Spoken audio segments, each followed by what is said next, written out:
Hello and welcome to the Hour of History podcast. I'm your host, Stephen Bauman, and whether you're joining us for the first time, checking out a new podcast, or you've listened to many episodes before, it's wonderful to have you with us. This week I'm talking with Joel Breakstone, the director of the Stanford History Education Group.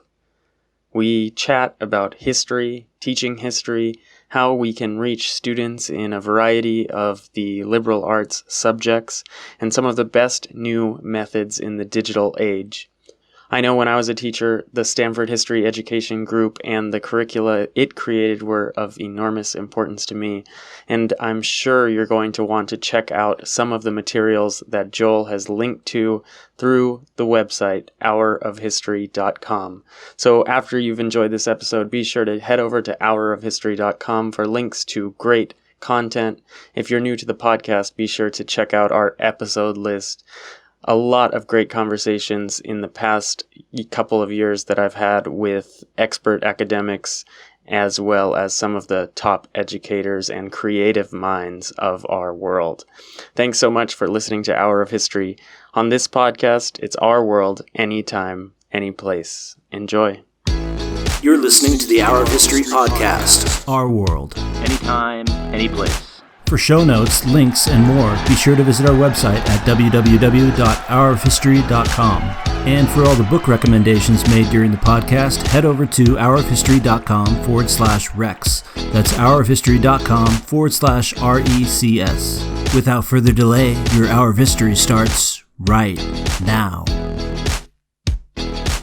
Well, it is great to have Joel here to have a conversation with me about the Stanford History Education Group. Hi, Joel. Hi, how are you doing? I'm doing really well. And I've had personal experience with this Stanford History Education Group. Before I embarked on my PhD, I taught history in high school and middle school, and I found some of the resources you have on that website absolutely helpful, and I'm sure listeners will as well. But first, before we dive into the exciting history education stuff, why don't you introduce yourself, Joel? Yeah, so my name is Joel Breakstone. I'm the director of the Stanford History Education Group. Before going to Stanford to do a doctoral program, I was a high school history teacher in Vermont, and then I moved across the country to Stanford to do a PhD in history education. And after I finished that program, I kept working for the Stanford History Education Group, doing work in developing curriculum and assessments and research about how those materials work, and working with school districts as well to provide professional development for teachers. Fantastic. And I'm always curious to learn, was there a certain moment that you remember that you were passionate about history, or was it teaching that led you to history? No, I loved history for a very long time. I was a history major in college. In high school, my favorite courses were history courses, and I only had a deeper love for history over the course of my undergraduate career, and so the transition to teaching history was pretty seamless, and only led to more questions about how do you teach history well, and the challenges involved in doing that. And now that's something that PhD candidates tend to do, is ask a lot of questions. You just posed a good one right there. How does one teach history well? Was that a question you were confronted right away when you started teaching? What was your experience as you entered as a new teacher with this task of teaching the past? So the thing that I struggled with was that I started teaching unleveled classes. So I was going to have students who were on heavy individualized education plans to students whose parents taught at Dartmouth College, which is just down the road from the school where I was teaching. And so there was going to be a really wide range of student abilities. And the one main set of materials I have was the classroom textbook, The American Pageant by Bailey Kennedy and Cohen. And I knew that aside from the challenges of trying to use that single textbook with such a wide range of students, I also knew that I didn't want my students to receive just the narrative of the textbook as though history was a single account without conflict or contestation. I wanted students to understand that as historians, we try to reconcile the competing voices of the past. And I knew that as a student of history, I had often looked at documents to do that. And so I wanted my students to engage in that same kind of inquiry. And so I gave my students primary sources. The only problem was that when you give students a 2,000 word document in 10-point font at 7:37 in the morning, it doesn't go very well. It's kind of an unmitigated disaster. And so I was quickly confronted with the need to figure out how to do that better, so that in the second period of the day, it was just a touch better and maybe a little better by the fifth period when I was going to be teaching it again, so the kids didn't run me out of town on a rail. And so over the course of the time when I was in Stanford, I figured out some ways of how to do that better. But I also had a lot of questions about how do you create inquiry-based materials that are structured around historical sources, given that it's really time consuming to do that well. And the one thing that teachers don't have is time. And it's challenging to construct those sorts of really rich kinds of document-based lessons for students. As teachers, you can make a few, but it's really difficult to make a full curriculum's worth of those resources. And so it was really those kinds of questions that led me ultimately to go to graduate school. Interesting. And I know I certainly empathized right away. I think almost anyone who has taught history will recognize the American pageant and this struggle of the primary sources. I had a particularly bad lesson in high school when we were going over fascism, and I gave them a very dense translation of Mussolini that it did not go very well, like you said, at 7 a.m, and had to be reformed. So that's very interesting. So you took that to graduate school, and that sounded like a lot of different issues, and it sounded like a lot of different complex issues that take a lot of time. How did you zero in on something? Well, so I was joining a group at Stanford who focused on these questions of how do you address historical inquiry and specifically historical thinking in the classroom. So the Stanford History Education Group was founded in 2002 by Sam Wineburg, who's the faculty director and also a professor in the Graduate School of Education. And his work focused around identifying the moves that historians use when they read sources. That was actually the research that he did as a graduate student at Stanford. And he did research that looked at the ways in which historians read historical sources and the way that talented high school students did. And he identified that historians read the documents in a really different fashion. Surprise, surprise, the professionals were better than the students. But the important part of his research was identifying these particular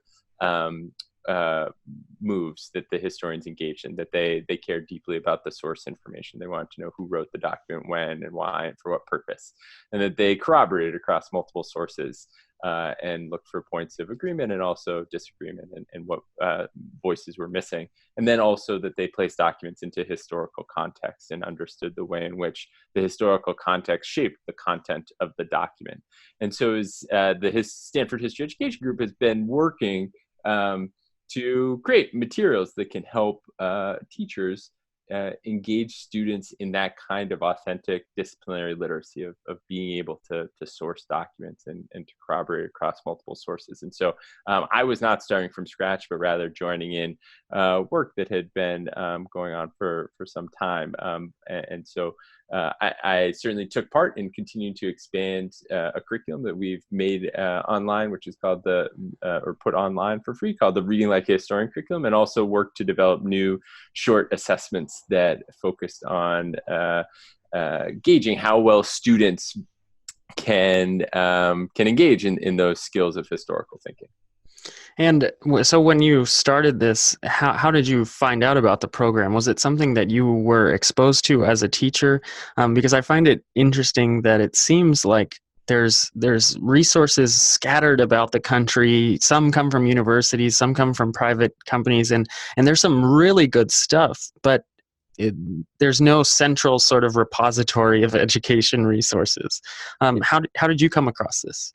Yeah, so when I was looking at graduate programs, I was looking for a program in history education specifically, and there are actually not that many programs that are focused very narrowly on the issue of history education. So that's what led me to Stanford ultimately. And so I had seen the first digital project that the Stanford History Education Group had done, which is called Historical Thinking Matters, which was done in partnership with George Mason University.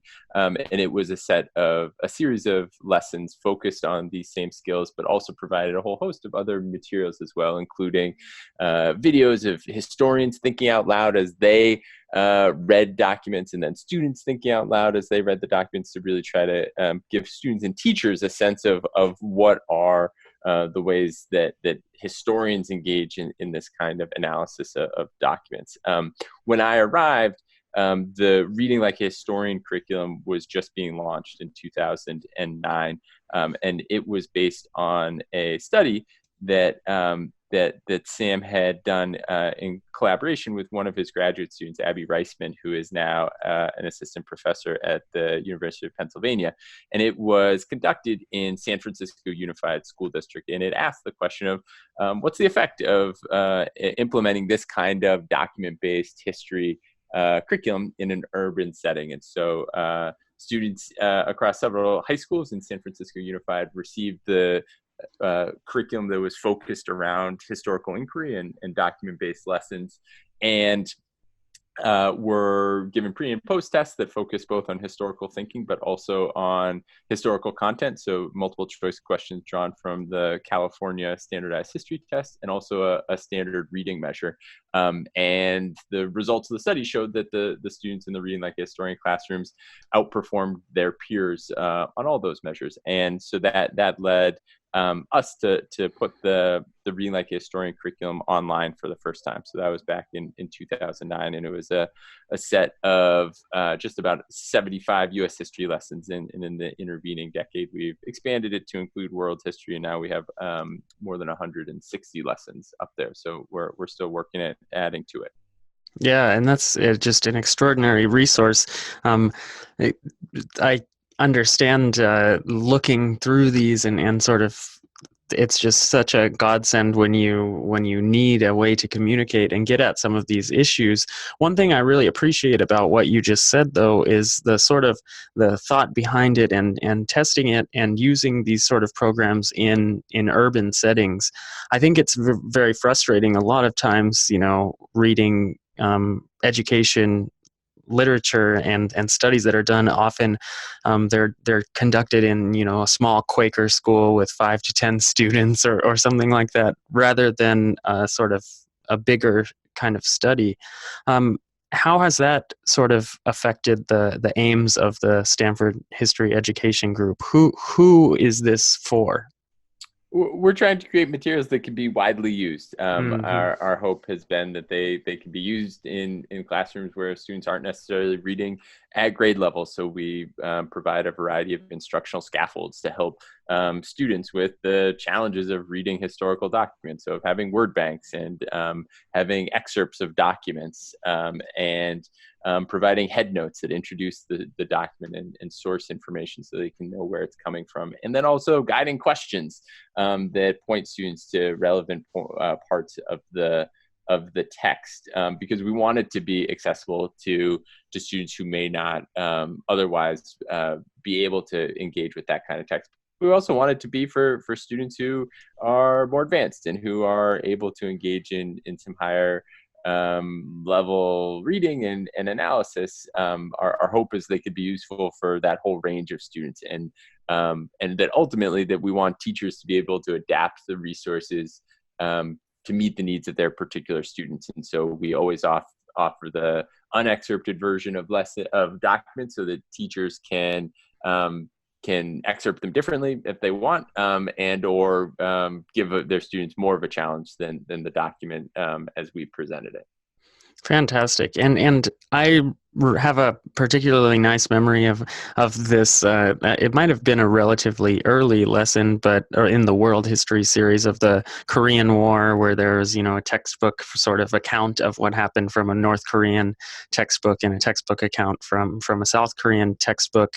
Can you sort of describe, at least for the thinking like a historian or reading like a historian, how these lessons are developed, what goes into it, who creates it, before we get the finished product that, thousands and teachers are using all over the US and perhaps world? Yeah, we certainly do have folks all over the world accessing, which is really wonderful and humbling. So we focus on creating lessons that are structured around a historical question. Was the New Deal a success? Who built the pyramids at Giza?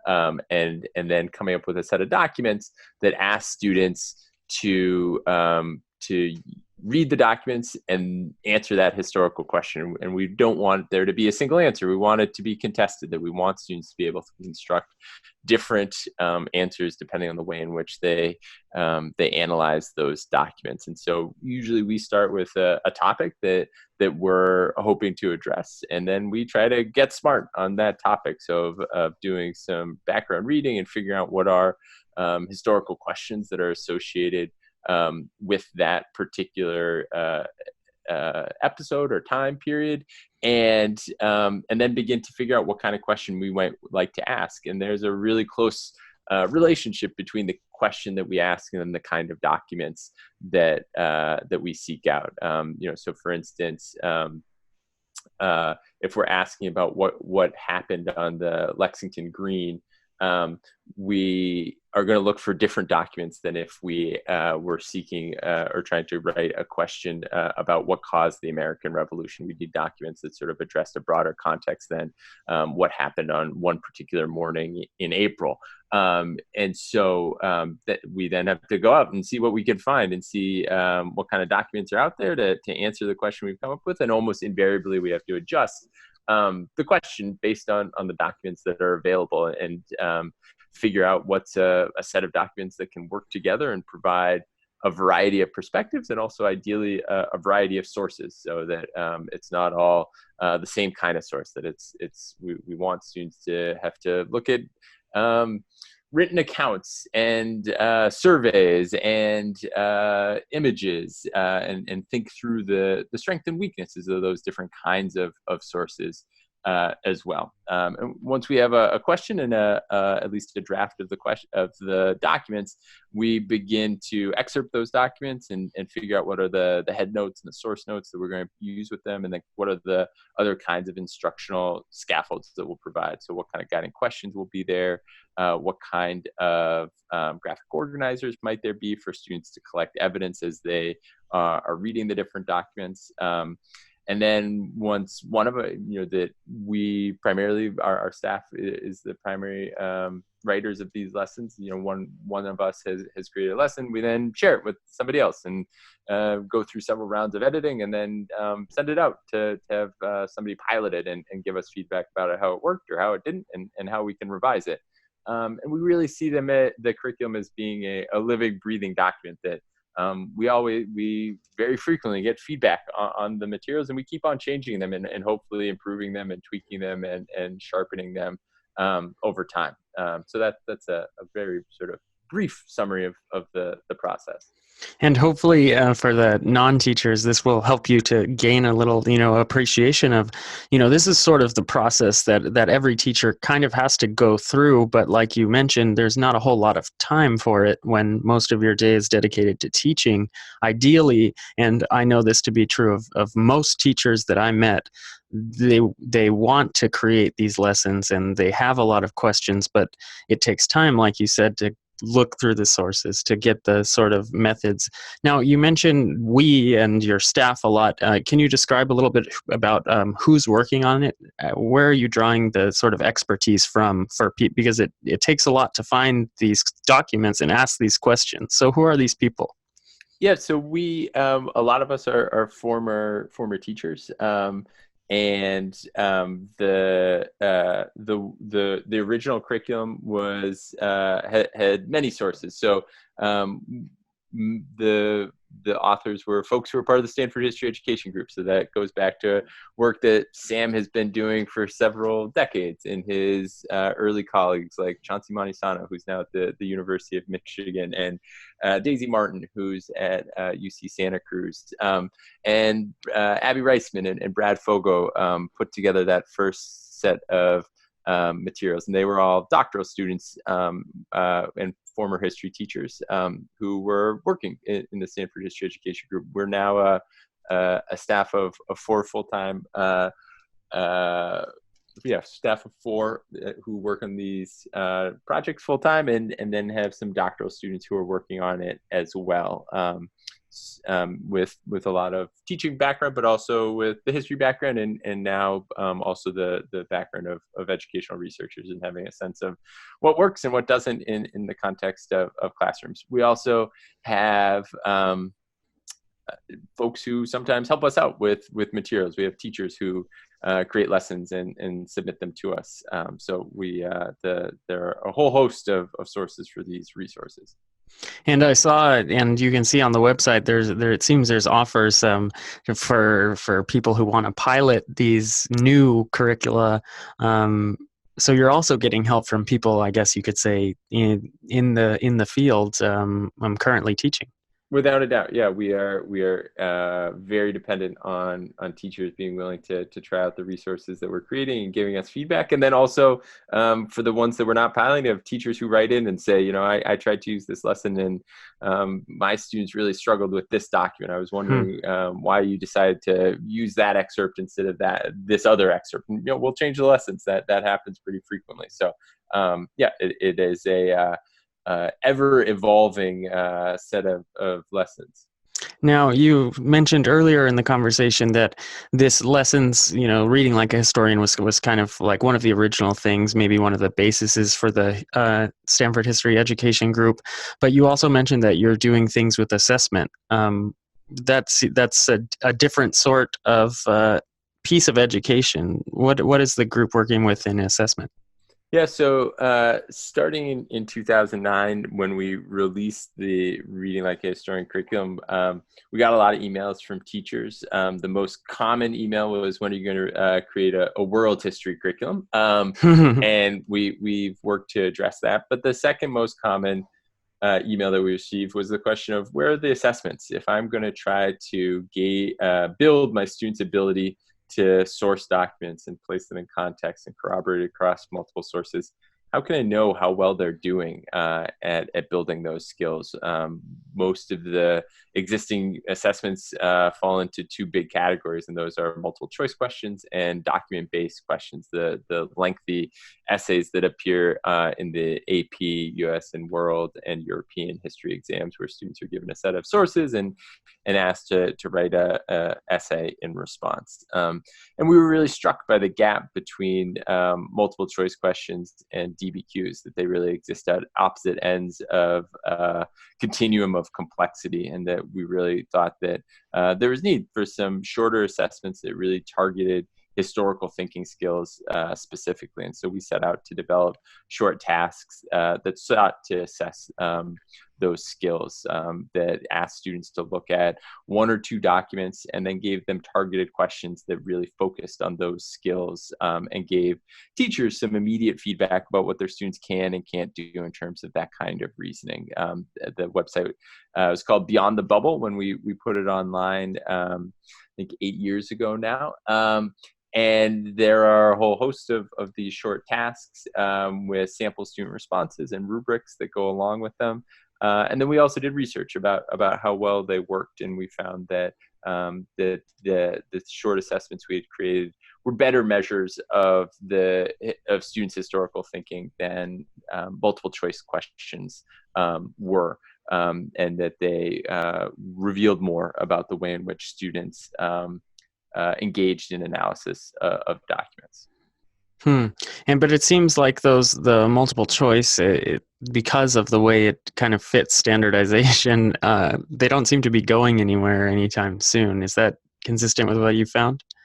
Multiple choice questions, I think, will continue to be a big part of the testing landscape because of how inexpensive they are to administer and to score. Hmm. But I think there are shifts that are happening. The AP exams have added, the AP history exams have added shorter responses to them, and a whole host of states are beginning to create new kinds of assessments that are something in between a DBQ and a multiple choice question. So I think that there's change afoot.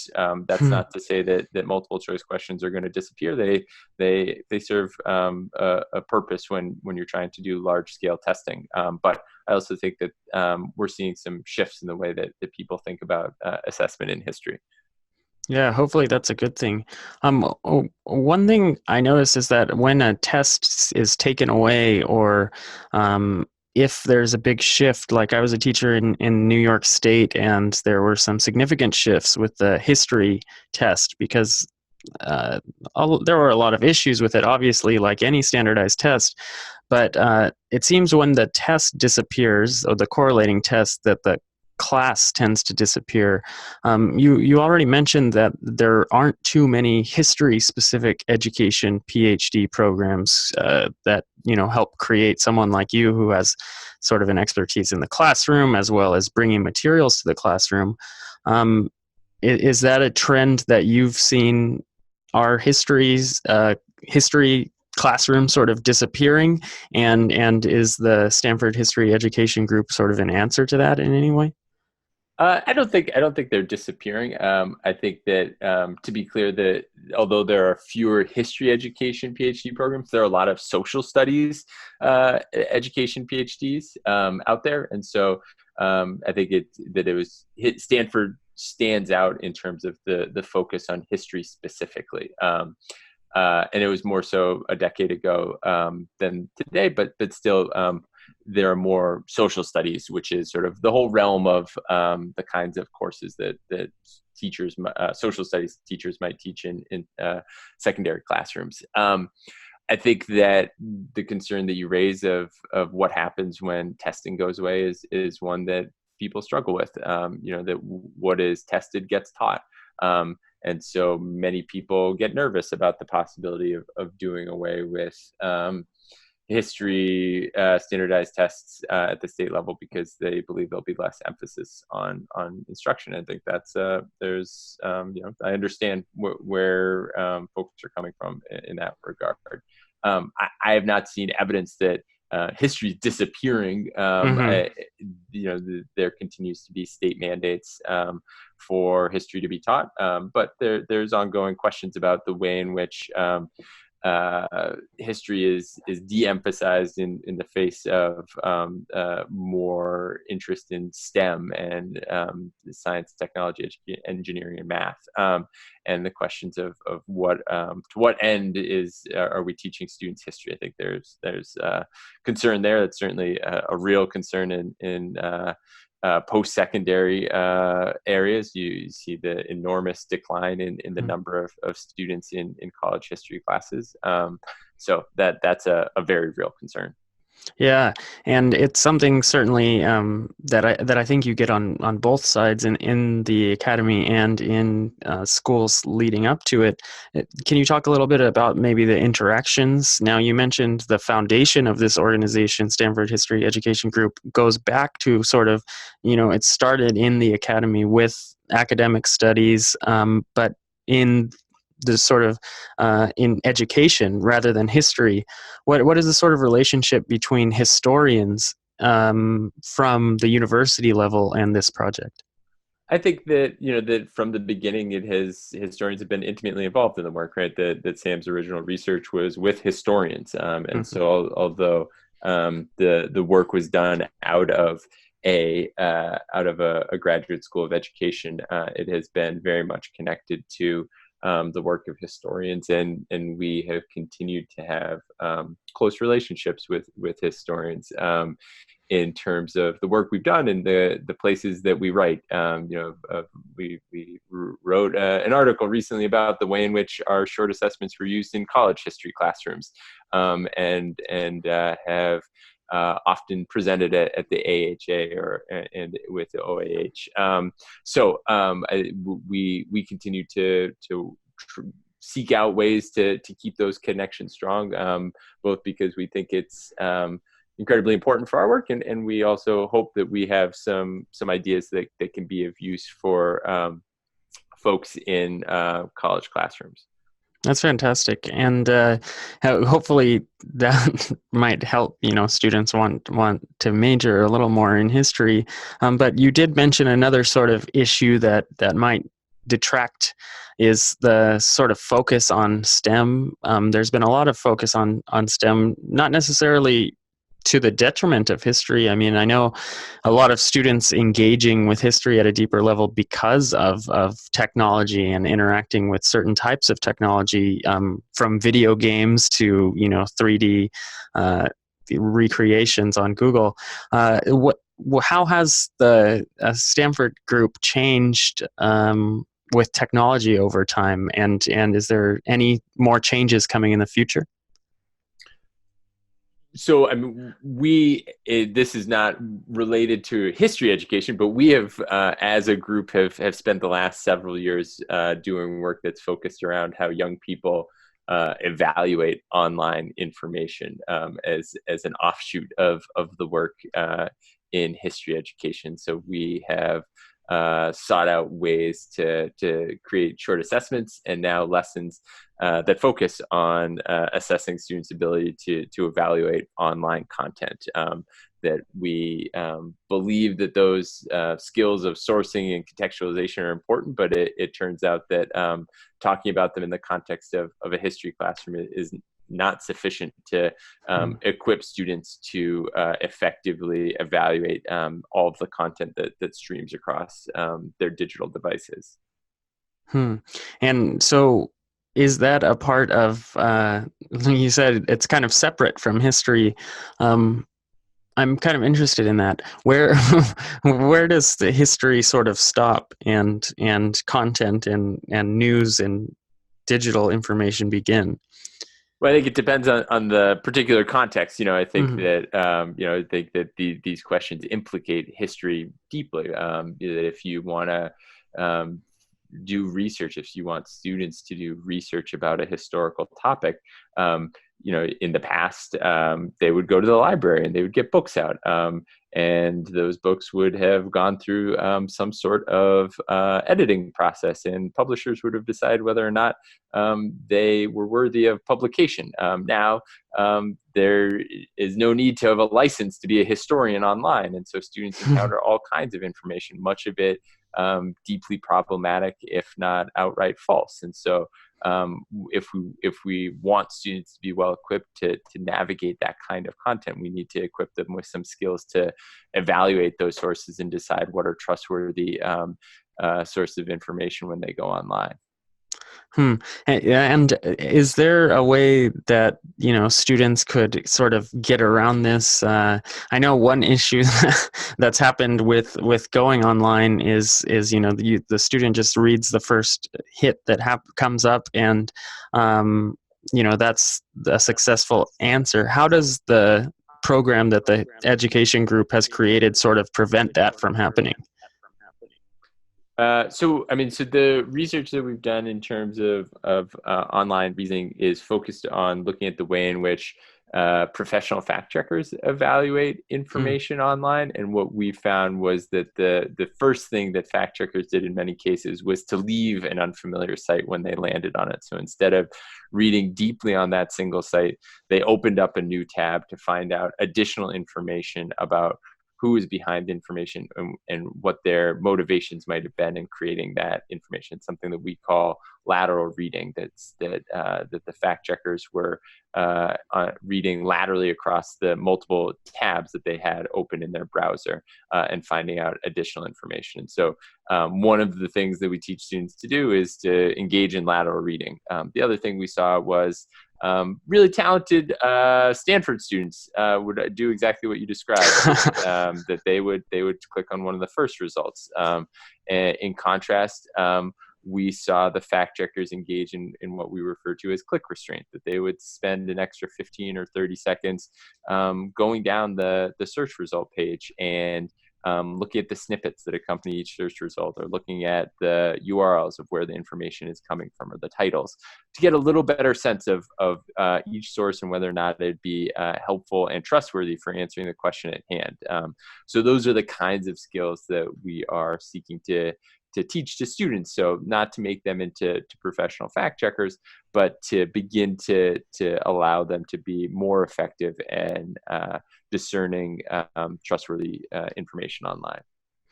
It's fascinating, and you mentioned earlier that this. You're really taking here in this last example we can use, if you like, from a professional down to the level of a student who, presumably doesn't have the same skills, but you're distilling those skills in order for the student to access them. Earlier in our conversation, you mentioned you were in an unleveled classroom. What are some of the other scaffolds that you're creating so that these lessons and these programs, it sounds like there's a ton of them, are available to students from the lowest developmental levels to the highest? So one of the biggest things we do is to think carefully about the accessibility of the texts that we provide. So of making, not giving students those 2,000 word documents like I did as a first year teacher. So of carefully excerpting documents, so giving them 200 or 300 words, and thinking about those excerpts based on what the historical question is that we're asking students to try to answer. So what's the part of the document that most directly addresses that and allows them to engage in some rich analysis of sources and the way in which the texts speak to each other. So of looking for parts of documents that either support one another or challenge them. So thinking if this one document is making a particular claim, it's really interesting for students if another document says the exact opposite, and then they have to think about what's the motivation of these two authors to say these different things. What's the context in which these documents are being created? And so in the process, they begin to practice those skills of historical thinking. The other thing that we do is we will standardize English, the content of the document. So, for John Smith's writings, we put it in 21st century English, and then we provide students with the originals if they want to access them. But it's for students who are reading below grade level. The text is challenging enough without having to read in a very different kinds of spellings and capitalizations. So of trying to help them there. And then another one is to provide that kind of background information to understand where the document is coming from. That comes with a head note that explains some about the source, but then also what's the information that we provide at the start of the lesson to orient students to the historical topic being addressed and the historical question specifically that they're going to try to engage with, so that they have the historical context that's necessary to engage in the inquiry, and then the kinds of questions to help them go through the document, that the guiding questions are not a worksheet to be just answered randomly, but rather they are questions that will point students to important parts of the text and to consider the context more fully, and to connect those questions to the historical thinking skills. So of identifying a question that is asking students to engage in sourcing, or asking students to engage in corroboration,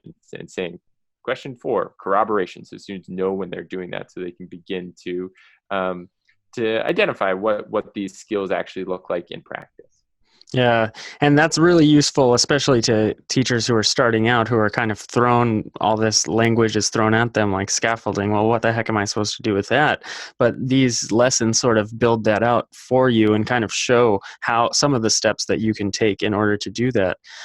which is super helpful. One of the things you mentioned back there, though, was context. Context is obviously key when doing any sort of historical study. When historians are working, first they'll read secondary literature for days and days until they get the main arguments and discussions that have already happened. And even before that, they have to have a background in the subject and the topic. One of the main or issues that I've come across in these social studies or humanities type courses is that the assumption is that, maybe you can just drop in a Korean War lesson, give them, the students, a timeline and a brief overview, and then bam, we're in the Korean War. Obviously, that's not ideal. But how else do you get to building these contextual backgrounds and bases other than the traditional historical methods of like rote memorization? So, we think that lecture can be really useful. I think that the key is about what's the length of that lecture, right? And thinking carefully about what is the information students really need to engage with this particular question and set of documents. And so many of our lessons start with short lectures and provide students with background information, because you're absolutely right. Students need content in order to meaningfully engage in historical inquiry. And so all of our lessons begin with background information. Sometimes that's in the form of a short video that students watch. Sometimes it's a short reading. Other times it's a set of PowerPoint slides and some text that goes along to lead teachers through a mini lecture. But either way, we need to make sure that students have the content that they need in order to understand the context in which these documents are coming from. I think the challenge is that often it becomes we focus too much on content, and we spend 2 or 3 days of giving students content, and in the process they're not getting to do anything other than being passive receivers of information, rather than letting them dive in and build some of that understanding by going through the documents and beginning to understand what's going on as they wrestle with the documents themselves. So that it's a delicate balance there. If we want students to have enough information, on the other hand, we want students to have opportunities to really engage in the messiness of history of competing accounts and incomplete accounts and conflicting points of view, and letting them do that real disciplinary reading of sources rather than having to just sit and listen to lectures. Mm-hmm. And the extrovert in me just jumps up and I love those kind of things in the debates, but the introvert in me gets very nervous about that. Can you talk a little bit about different cultural contexts? So you mentioned earlier that there was a global audience, and certainly we have like high inference, low inference cultures where high level debating is not something that's regularly in the culture. So such a lesson form might be something totally new to these students. What has the global reception of this project been, and is that a focus of the program? So just to be clear, most of the lessons are not organized around debates. Instead, it's opportunities for students to construct arguments in response to the historical question. And so the idea is that students are going to discuss with their neighbors their particular take on the documents. And so it's not the kind of debate where you have two sides arguing with each other, but rather it's as a group. First, students are going to work in small groups and read documents and try to answer questions that help them to come up with evidence to support an answer to the central historical question, and then engage in whole class discussions where they reason about the documents and try to assemble evidence for their particular claim. In some cases, we do have lessons that are called structured academic controversies, which is not a frame that we invented, but rather we have used in this context where we assign students to two sides of a particular question. So one of our structured academic controversies was ancient Athens truly democratic? And you don't get to pick which side you're on, and you're given a set of documents, and you work with a couple people on your side to seek out evidence from the documents that support your side. And then you come together with the other side who's been looking for evidence from the opposite perspective, and you have to present your evidence to them.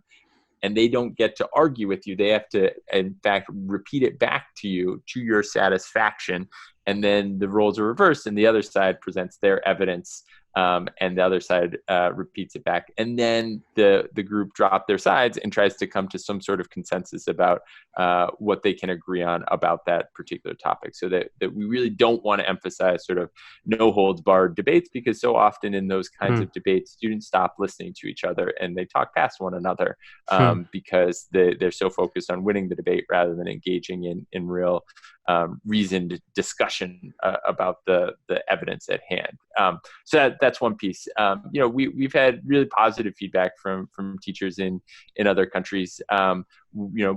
We have not done any translation aside from translating materials into Spanish, and so we don't have a ton of evidence about how people in many other cultures are necessarily using these lessons. But anecdotally, we've heard folks are excited about the framework, and people are using them elsewhere in their classrooms. Yeah, and that's fantastic. Hopefully, well, I should ask rather than, suggest, but that's one thing, we all know how diverse the United States is, and hopefully that sort of grows so more people can access these excellent lessons. Speaking of which, what are the plans for the future of the Stanford History Education Group? What directions do you see this fantastic organization growing? Well, thanks. That's very kind of you. We are continuing to create new lessons and assessments.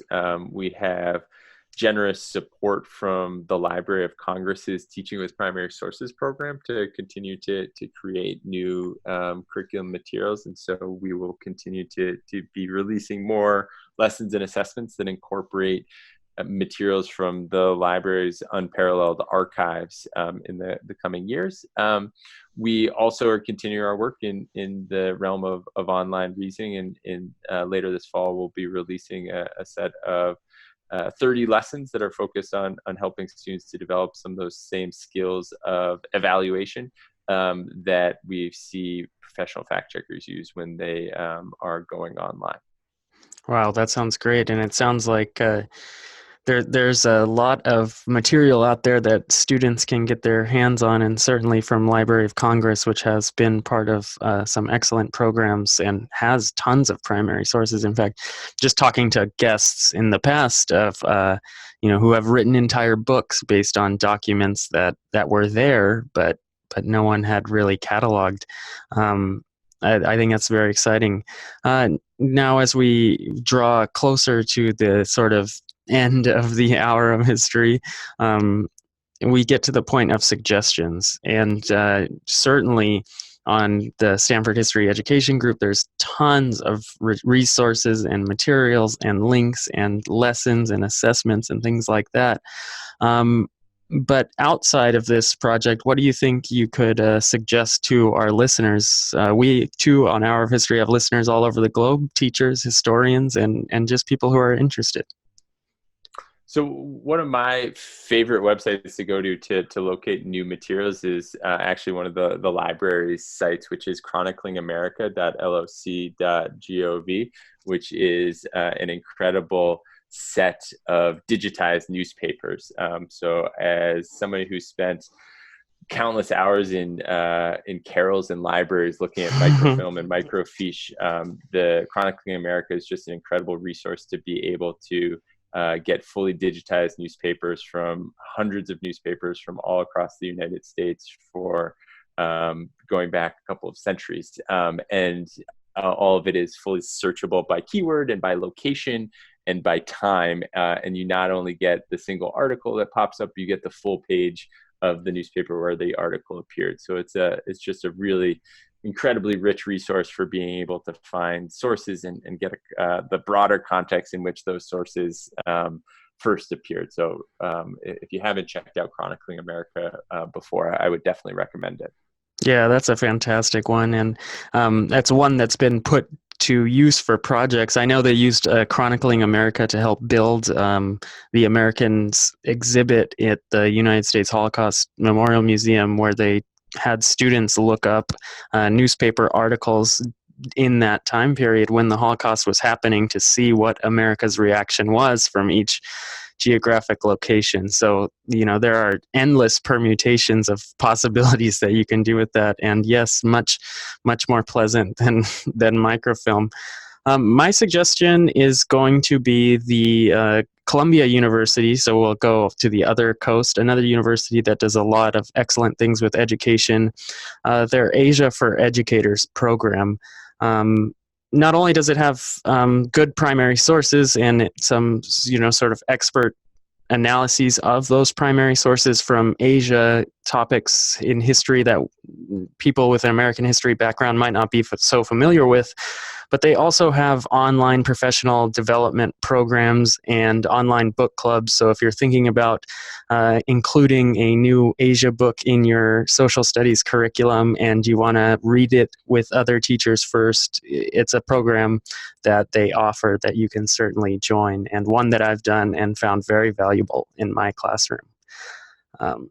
So awesome. Is there anything else you wanted to add, Joel? It's been a fantastic conversation, and I think all of our listeners are going to have a lot to think about and a lot to research on this.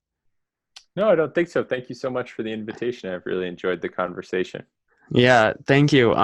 This is it's a pleasure to talk to you, and the Stanford History Education Group has been putting out great stuff.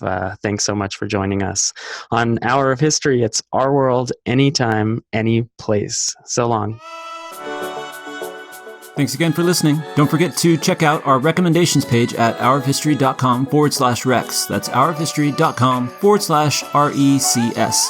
There you'll find links to the books mentioned during the podcast, and if you choose to purchase one, you'll be supporting the podcast in the process. And if you still haven't gotten your fill of the Hour of History, make sure you head over to the Hour of History blog, found at hourofhistory.com/blog, with articles being released fairly often on topics relating to those covered in the podcast as well as others. With that, we conclude this episode and hope to have you back for the next one. Take care, and again, thanks for listening to the Hour of History podcast.